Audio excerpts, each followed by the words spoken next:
Ľudský život, ktorý sa nám niekedy javí ako jednoliaty, obsahuje v drobnom slede dni, ktoré sú niekedy viac a niekedy menej významné. Sú však dni, ktoré rok po roku radi oslavujeme.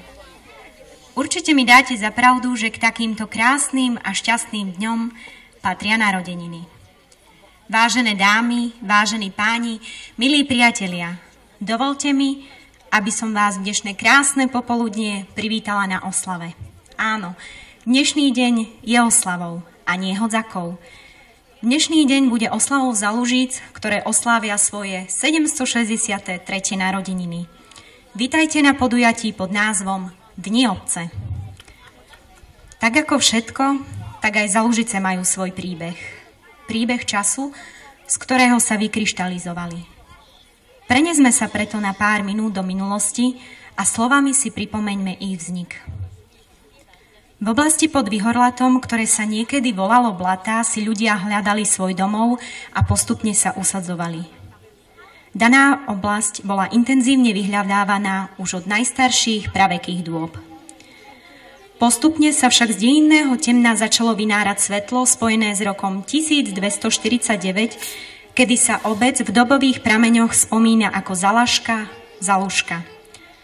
Čas so sebou priniesol zmeny, ktoré v roku 1973 prispeli k spoločnému osudu spojenia Malozalužičanov a Veľkozalužičanov.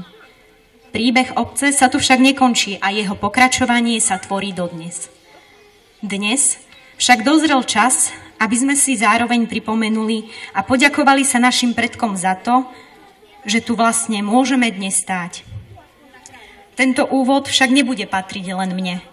Mám pocit, že by mal patriť povolanejšiemu človeku a preto poprosím o príhovor starostu obce Zalužice, magistra Gabriela Viňanského.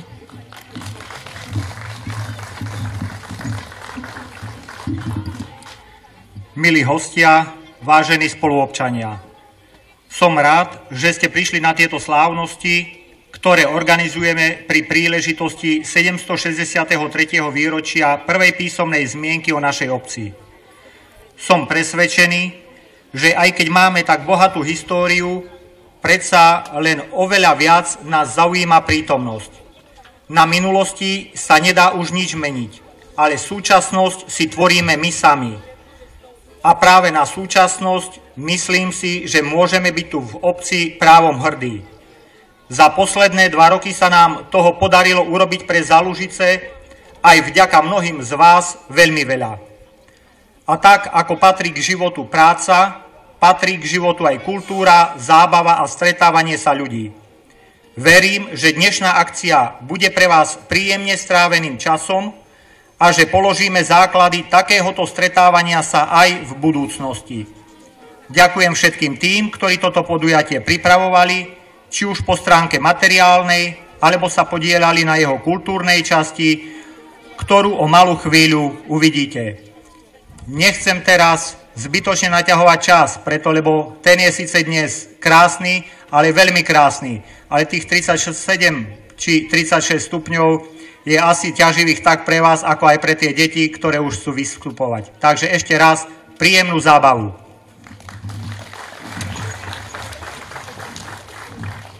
Ďakujem pánovi starostovi a v tejto chvíli sa už môžeme spoločne pochúchať mozaikou tancov, ktoré si pre nás pripravili žiaci základnej umeleckej školy Sobrance z detašovaného pracoviska v Zalužiciach.